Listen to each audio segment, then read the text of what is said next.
Institute पर ठगी के आरोप लगे हैं। कोचिंग संस्थान ने एक पालक को फीस लौटाने का प्रलोभन देकर 1 लाख से भी अधिक की ठगी कर दी। इसी को लेकर आज पीड़ित अपनी शिकायत लेकर कलेक्टर कार्यालय जन सुनवाई में पहुंचा।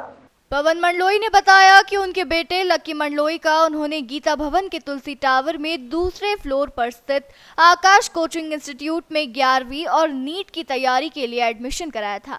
एडमिशन के दौरान उनकी मुलाकात आकाश कोचिंग संस्थान के ब्रांच मैनेजर दिवाकर यादव, कुणाल परमार और उनकी सहकर्मी एक मैडम से उनकी मुलाकात हुई।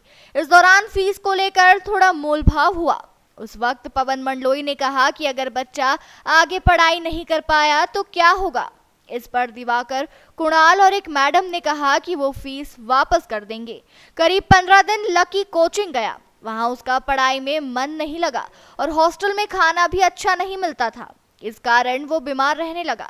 जब आकाश कोचिंग इंस्टीट्यूट से फीस वापस मांगी तो दिवाकर और कुणाल मुकर गए और धमकी देने लगे। इंदौर अपर कलेक्टर रिंकेश रियाज ने मामले में जांच करने के लिए संबंधित विभाग को निर्देश दिए हैं। इंदौर से नेशन टाइम की रिपोर्ट।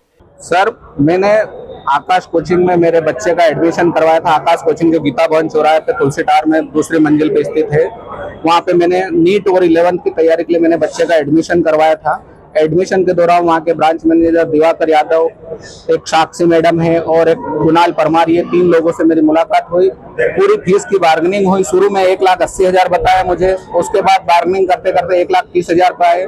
मुझे पूरा पेमेंट जमा करने के लिए कहा, मैंने असमर्थता जताई।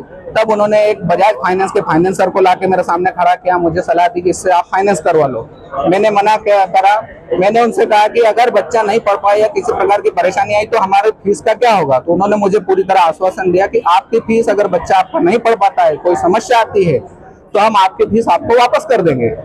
और 15 दिन मेरा बच्चा कोचिंग गया, लगभग 8 से 15 दिन। उसके बाद बच्चा डिप्रेशन में आने लगा, हॉस्टल में खाना अच्छा नहीं मिलने लगा, वो बीमार रहने लगा बच्चा। तब मैं बच्चे को वापस ले आया और मैं कोचिंग वाले के पास में गया तो उन्होंने कहा तुम्हें जो करना वो कर लो, हम पैसे वापस नहीं देंगे, और मेरे साथ अभद्रता करके मुझे वहां से निकाल दिया। कितने रुपए का लोन आपने लिया था? सर, मैंने लोन नहीं लिया, मैंने अपने रिश्तेदारों से कर्ज लेकर मैं पैसा दिया। तो इन्होंने टोटल पैसे 1,30,000 बता के उसकी 2 किस्त कर दी। 71,893 रुपए मैंने उनको जमा करवाए, वो उन्होंने मुझसे जमा करवा लिए। उसके बाद में अगली किस्त अगस्त में देने के लिए कहा था, लेकिन उसके बीच में 8-15 दिन में बच्चा बीमार हो गया। मैं आ गया तो मैंने कहा कि मेरे पैसे आप वापस दे दीजिए, और आपको जो लगे वो भी आपको महीने भर का, अगर आपको कुछ काटना काट लीजिए। लेकिन उन्होंने कहा कि हम आपको एक पैसा नहीं देंगे, आपको जहां जाना जो करना वो कर लो। तो मैं इसके लिए 8 से 10 दिन से परेशान हो रहा हूं। आज मैं माननीय कलेक्टर साहब के पास आया, मैंने आवेदन दिया। साहब ने मुझे अच्छा आश्वासन दिया है कि 1 दिन की कार्रवाई के बाद आपका काम होगा। हॉस्टल में भी हॉस्टल की नहीं करते, हॉस्टल वाले ने भी मना कर दिया। सर, आकाश कोचिंग और आशुतोष हॉस्टल के मालिक योगेश प्रजापति दोनों के द्वारा मिलकर मेरे साथ ठगी हुई है। और अगर मैंने ये पैसा मार्केट से उठाया, सर, रिश्तेदारों से लिया, नहीं मिला, तो मैं कुछ भी, मेरा बच्चा भी कुछ भी कर सकता है और मैं भी कुछ भी कर सकता हूँ। सर, आपका नाम? हाँ, उसमें एक शिकायत आज प्राप्त हुई थी कि उसमें बच्चे को बाहर निकाला गया है, कार्रवाई नहीं की गई है। और मतलब उस बच्चा पढ़ रहा था, उसको कार्रवाई, उसको बच्चे को पहले से पढ़ाई कर रहा था वहाँ पर, लेकिन उसको है ना आज बाहर निकाला गया है। उसके बाद आज कार्रवाई के लिए लिखा हुआ है उनको, उसको वापस कार्रवाई